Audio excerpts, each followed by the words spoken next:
উত্তর জেলার নবম প্রতিষ্ঠা বার্ষিকী পালিত।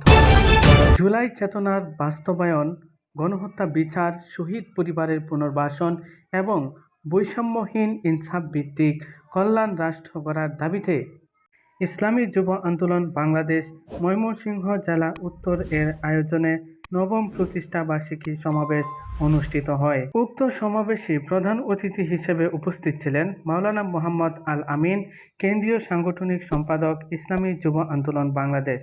বিশেষ অতিথি হিসেবে উপস্থিত ছিলেন মুফতি শেখ ইহতেশাম বিল্লাহ আজিজি এলএলবি, কেন্দ্রীয় সাংগঠনিক সম্পাদক, ময়মনসিংহ বিভাগ, ইসলামী যুব আন্দোলন বাংলাদেশ।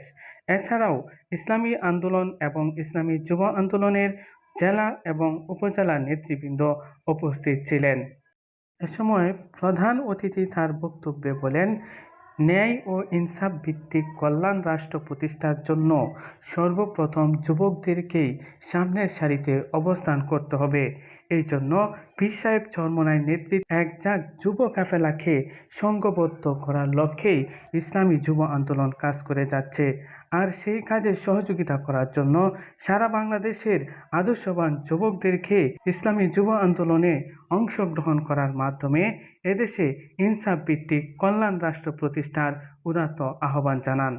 সূত্র মতে জানা যায়, উক্ত অনুষ্ঠানকে সফল করার জন্য সকাল থেকেই নেতাকর্মীরা এসে জড়ো হতে থাকে। পরে দুপুর 2 হতে উক্ত অনুষ্ঠানটি শুরু করা হয়।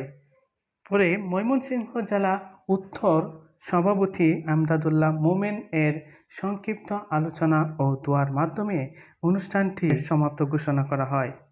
হুমায়ুন কবির সামি, নিউজ বাংলা 24। এতক্ষণ সাথে থাকার জন্য সকলকে ধন্যবাদ।